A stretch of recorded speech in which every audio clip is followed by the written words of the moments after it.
So the unboxing here. Already grabbed the first one, looks packed pretty tight. And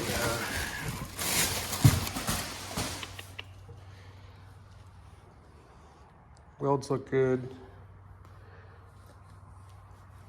Everything looks good.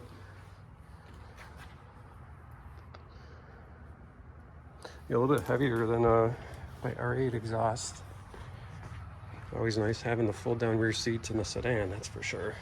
Comes in handy for modifying cars. So here's the tips. Fit on the Active Autowerke exhaust.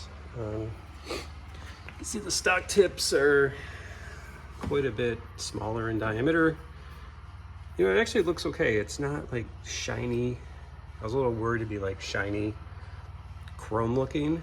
They're a bit kind of like matte stainless. Certainly like the etching. I think that's pretty cool.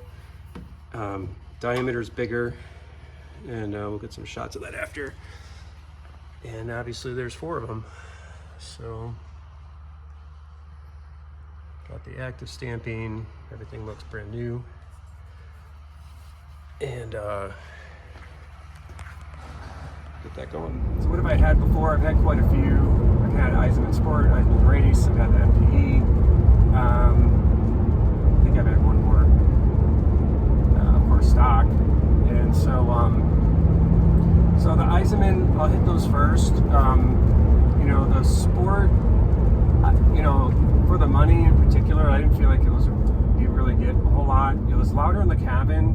Has like a nice smooth sound to it, little extra noise in the back, but it's not anything that really, you know, gets you going or makes you really excited. I've had that on 2 of my M3s, and you know, I know everyone loves it, but it doesn't really add a whole lot to the car. It adds maybe like 20%. I don't know, like if stock is a 2, MPE is kind of like a 4. And it does sound cool. It's titanium or a Cano, whatever the metal is, kind of like think like a really thin, almost titanium. So it gives you like a really unique sound, which is kind of cool. But for inside the cabin, you really don't get much extra sound at all. I know it sounds better on the outside, and I like the fact that it's OEM and it's BMW M, you know, the tips and everything else. But for the money, to be honest. And I prefer black tips or something nicer than just stainless steel. But, you know, it's not really the top priority. I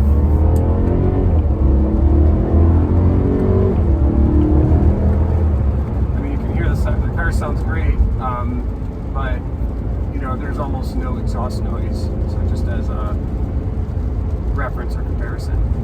What I'm concerned about with the Active Auto is, you know, you read a lot about the drone. On the Gen 2, or they kind of did a 2nd edition, and they have drone canceling chambers, and it's supposed to drown it out. I think my conclusion, just based on my research, was there's not going to be much or any drone driving on the highway, but you will get some around town. So my assumption is the first time I turn it on, the interior is going to be louder than stock, just sitting idling, driving around. You're going to hear the exhaust more, which I think I kind of like. I'm kind of looking for that or ready for it. We'll see. And then the other is upon acceleration, probably get some drone or boominess around town. And you know, a little bit I'm okay with. Hopefully it's not too bad.